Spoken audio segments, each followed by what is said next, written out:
In the bustling city of New York, Julia Hayes, a 34-year-old marketing executive, kept her schedule packed.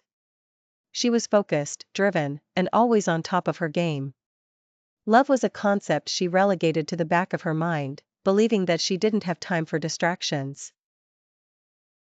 However, Julia had a habit her friends found peculiar: she loved visiting old bookstores every weekend. It was her escape, her sanctuary.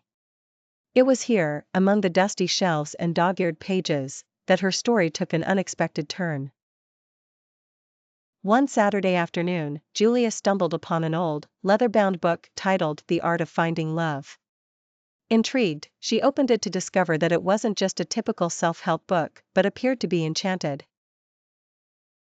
Within its pages were handwritten notes, between the printed lines, as if someone had been documenting their own journey to love.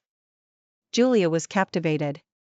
As she delved deeper, she found a name, Ryan C. Monroe, and a series of addresses and dates. Each page seemed to lead the reader to different parts of the city, encouraging them to perform small acts of kindness and take risks in their personal life. The final message in the book was a challenge: find me if you dare. Skeptical yet curious, Julia decided to follow the book's advice. Her first stop was a quaint cafe on West 52nd Street, as indicated by the book. There, she was encouraged to buy a coffee for a stranger. Julia hesitated but eventually bought a latte for a tired-looking woman sitting alone. The woman's face lit up, and they ended up having a deep conversation about life, career, and dreams. For the first time in years, Julia felt a warm connection with someone new. Over the next few weeks, Julia followed more clues from the book.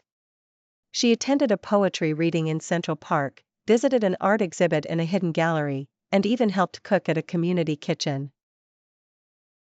Each stop introduced her to people she would have never met otherwise. Despite the busy schedule she maintained, these experiences started to shift her perspective on what mattered. Eventually, the book led her to a small dock by the Hudson River. The final clue was simple: be open to possibilities. As Julia stood there, a man approached her.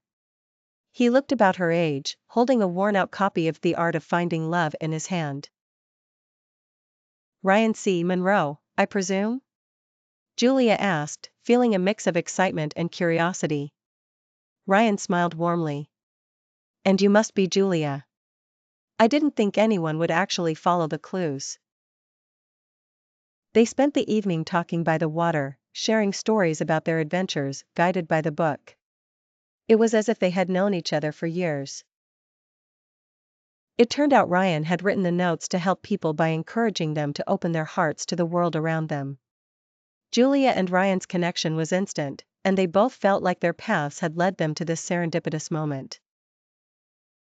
As the sun set over the Hudson, Julia realized that sometimes, love finds you when you least expect it, when you dare to take a chance and explore the possibilities.